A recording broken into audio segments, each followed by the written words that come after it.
Hey guys, welcome to my channel.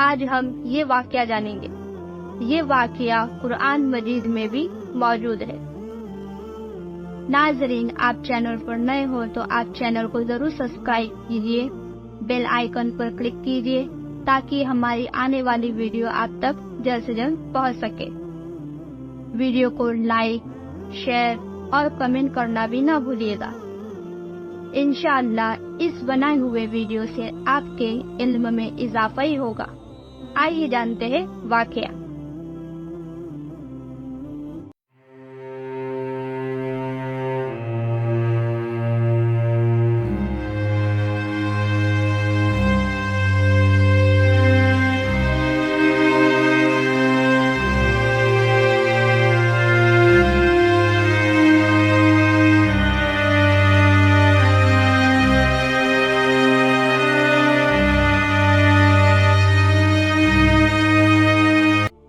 سلیمان علیہ السلام 40 سال سلطنت کے مالک رہے۔ جن، شیاطین، انسان، جانور، پرندے، حیوان، ان پر آپ حکومت کیا کرتے۔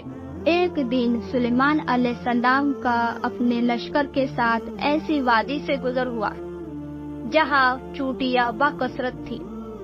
جب سلیمان علیہ السلام کا اس وادی سے گزر ہوا تب چونٹیوں کی ملکہ نے سبھی چونٹیوں سے کلام کیا، یہاں سے سلیمان علیہ السلام کا لشکر گزرنے والا ہے، تم سب اپنے اپنے گھروں میں چلے جاؤ۔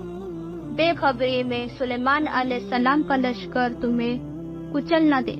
یہ چونٹی کا کلام سلیمان علیہ السلام نے 3 میل دوری سے ہی سن لیا۔ یہ کلام سن کر سلیمان علیہ السلام مسکرا دیے۔ جب سلیمان علیہ السلام چونٹی کے گھروں کے نزدیک تک پہنچنے ہی لگے تھے، سلیمان علیہ السلام نے اپنے سبھی لشکر کو رکوا دیا۔ جب سبھی چونٹیاں اپنے گھروں میں پہنچ گئی تبھی سلیمان علیہ السلام نے اپنے لشکر کو آگے بڑھایا۔ ناظرین، چونٹی کی بھی آواز ہوتی ہے۔ اب جا کر سائنس بھی پروف کرتا ہے کہ چونٹی کی بھی آواز ہوتی ہے، پر قرآن مجید نے 1400 سال پہلے ہی ظاہر کر دیا تھا سلیمان علیہ السلام کے واقعے کے ذریعے کہ چونٹی کی بھی آواز ہوتی ہے۔ اور سلیمان علیہ السلام کا سماعت کا عالم یہ ہے کہ آپ نے چونٹی کا آواز 3 میل دوری سے ہی سن لی۔ ناظرین، انبیاء کرام کا سننا، دیکھنا اور دوسری طاقت عام انسان سے بڑھ کر ہوا کرتی ہے۔ چونٹی کے یہ کلام سے ہمیں معلوم ہوتا ہے انبیاء اور خدا کے نیک بندے کبھی کسی کو جان کر نقصان نہیں پہنچاتے۔ ناظرین، آپ چینل کو سبسکرائب، ویڈیو کو لائک، شیئر، کمنٹ کرنا نہ بھولیے گا۔ انشاءاللہ میں ایسے ہی اور ایک واقعہ لے کر نیکسٹ ویڈیو میں حاضر ہوں گی۔ خدا حافظ۔